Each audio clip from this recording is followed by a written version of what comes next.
funding source for the wastewater grant program, ensuring consistent funding to improve wastewater infrastructure and reduce harmful nutrients across the state. This year's budget included the first of the dedicated funding, which made the announcement in the Indian River Lagoon possible, but of course we didn't stop there. In addition to state funding for the wastewater grant program, thanks to support of the legislature, including President Simpson and Speaker Sprowls, the state was able to allocate $500 million to the program, making today's announcement possible. Today, through the wastewater grant program, we're awarding more than $394 million to 72 wastewater treatment projects across Florida. These projects are primarily focused on wastewater treatment improvements, including many septic to sewer projects and upgrading treatment to advanced wastewater treatment. And it's amazing what they can do as you get these improvements to do the advanced wastewater treatment, and we've done that, and we can have DEP talk a little bit about that. All the projects funded through the wastewater grant program will reduce nutrient pollution in key water bodies across the state. The 72 wastewater projects are expected to reduce total nitrogen statewide by more than 619,000 pounds per year. That's a lot. That's a big deal. Florida is home to, of course, the best springs in the country. Weeki Wachee Springs is historic. It's phenomenal. And this is one of the deepest known freshwater cave systems in the United States. Our springs can support entire ecosystems. Of course, they offer great recreational opportunities, and they serve as economic driver for communities because people want to come.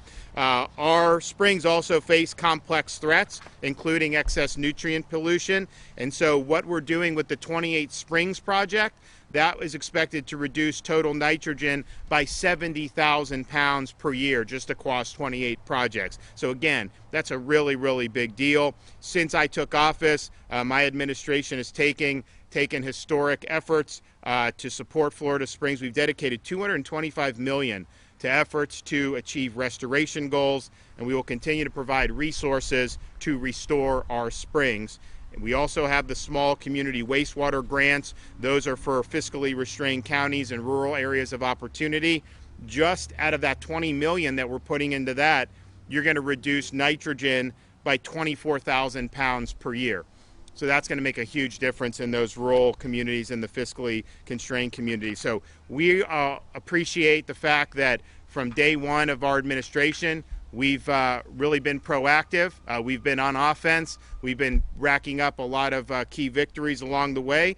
I had said that we were going to do historic funding for Everglades restoration and water resources, and I said we're going to do $2.5 million over 5 years. We've already done through 3 years over $2 billion of that, and so I think we're going to end up with far surpassing even my ambitious promises, because a lot of people said it just couldn't be done. So we're going to be we're going over my budget for next year right now. I'll be making some announcements over the next few weeks, but we will do a strong environment announcement, and I think people are going to be really, really impressed with the progress that we're making. We also like the fact that we do have these dedicated funding streams. Now, every year for wastewater, we also started the Resilient Florida program. We put a lot of money into that anyways to seed it, but then we have a dedicated stream of revenue going into that. So we're really taking all the important issues and we're addressing them, and I'm really happy because I think this is going to be a big deal for Florida, and I want to let some other folks come up and say a few words. I want to thank Sean Hamilton for all his hard work. This is when we're doing all this, it's not an easy job because you have something every day that we're pushing for, very high paced, and he's been a wonderful leader for the department. So Sean, you want to come up? Thank you, Governor. And I must say the Governor, when he says high pace, I think that might be an understatement. I think we've reinvented the word pace. But first of all, it's great to be here, right, to take another step as we look, to invest in water quality restoration throughout the state. As the Governor mentioned, he made the environment a key priority. Ours within being in office, dedicating 2.5 over 4 years. And like I said, we're well under our way. But I think what's important is to make note of this provides, you know, an important resource, right? The capital to invest in these projects that will make a meaningful difference over time and get us well on the way to do more now for our environment. So as a result of the governor's leadership and these resources, we're making meaningful strides. You know, the projects he talked about, there's a lot of partnership that went into these projects, but if you think about 103 wastewater and various projects throughout the state, that is a big jump towards starting to make meaningful difference in what's going to be a complex and challenging issue that we'll have to work through, as you know, for the years to come.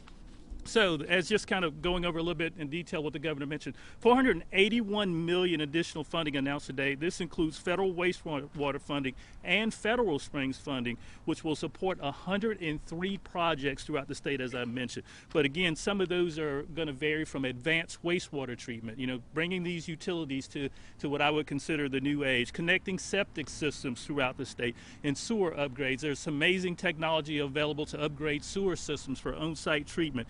And then also land acquisition to provide key buffers to some of the springs like you see here today. So this also includes $13 million award to projects right here in Hernando County. And I think I can't thank them enough for their partnership. It's those type partnerships that will be crucial to our success as we continue to endeavor along this road.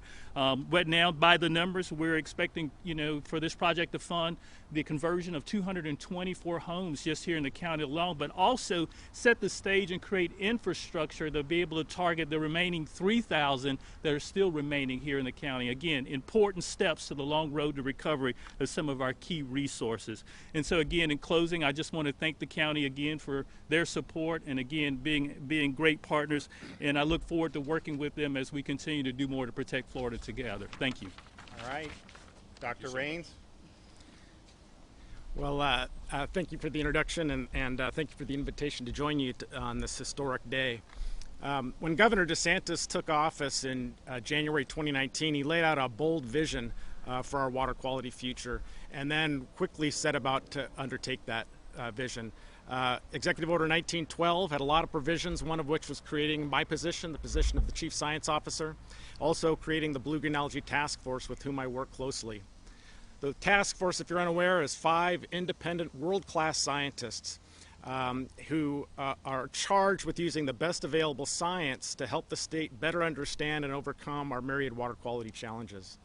Their recommendations in the consensus document of October 2019 formed the scientific foundations on which Senate Bill 712, the Clean Waterways Act, and other changes to policy, practice, and procedures have underlain. And all of that leads us to where we are today.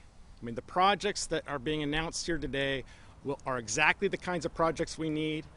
They will result in demonstrable water quality benefits, and with the securing of long-term funding, we can see these not just as an endpoint, but as a new beginning. And so I look forward to working with Governor DeSantis and all our many stakeholders as we continue to secure our water quality future that we all desire. Thank you.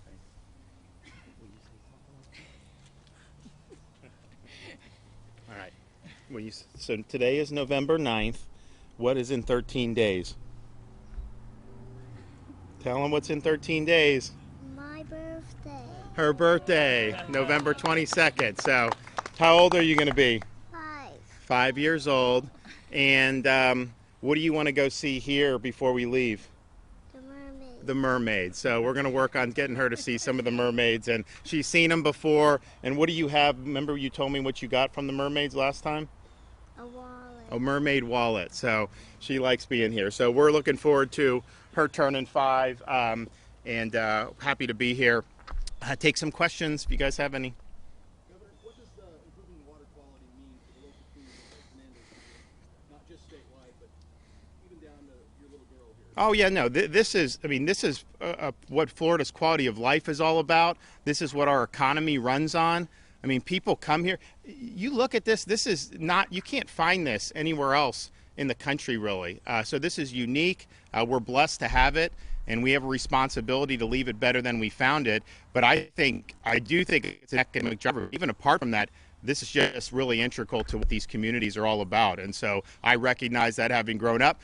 I grew up in Pinellas County. We made our way to Weeki Wachee Springs when I was a kid. I remember doing that, and I'm sure someday you'll be swimming in the springs. Would you go swim in the springs if we took you with the mermaids? Yeah, so she would do it too. So we'll do it, and it really is special. Yes, sir. Governor, there's several infrastructure press conferences going around in the Tampa Bay area today.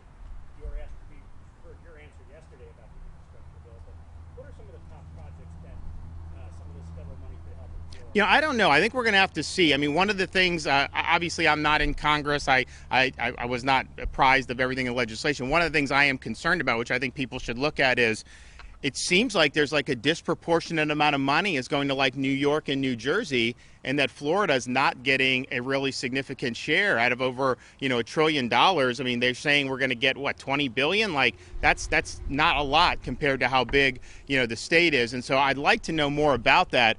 Is Florida being treated well in this, or are they basically funneling money to a bunch of very, very high tax and dysfunctional states? Because if you look at what they did with the COVID money from this year, Florida got penalized. We got penalized because our economy was actually doing much better than the lockdown states. So we got less money than our population. And look, we'll make do with whatever, but if you're going to do money, then it should be done fairly. And we got less than our population. Other states that had more lockdown and high unemployment, they got more money than their share of the population. And then to top it off, what they did was they said, okay, if your unemployment is within 2% pre-COVID, you only get half the money now, and we're going to send you the other half next year. So we used some of the money, but we don't even have access to the rest of it. So I hope people will look at that and provide some analysis on how does Florida make out compared to these other states? Because I think if you're somebody that's elected to represent Florida, the last thing I think Floridians want is to funnel their tax dollars to New York and California. They're actually talking about doing massive tax cuts for wealthy people in New York and California by doing this SALT deduction, which basically benefits high income tax states. I can't believe they would actually do that, but I think they're trying to do it. So doing what's best for the country means treating folks fairly. So I'd like to see that. I'd like to see what exactly is in store. And I'd also like to know what's the bureaucratic process for some of this stuff, because some of this stuff gets ground down in the bureaucracy. I think what we've tried to do in Florida with our work program is move as efficiently as possible. When we had disruptions in COVID, we made up for it and actually gained some ground on some of the projects. And then, of course, my Job Growth Grant Fund is very good because it's very nimble, and I can go, and if there's big projects that are being done, I can put a few million and get us over the hump. And I think we're going to continue looking to do that to really make an impact, and we already have. I guess one of the funding sources is that they're going to provide money to provide reparations to communities that were broken up by interstate. 275 is a big example. I have to look at that. I mean, I heard some weird stuff from the Secretary of Transportation trying to, make this about social issues. And to me, a road's a road. I mean, it's not, so I don't know. I mean, I'd have to take a look at that. Okay, well, we appreciate this. This is really exciting. I think it's going to make a big difference for springs and water quality all throughout the state of Florida. And I think we're on a hunt to try to find some mermaids, right? All right, let's go. Come on.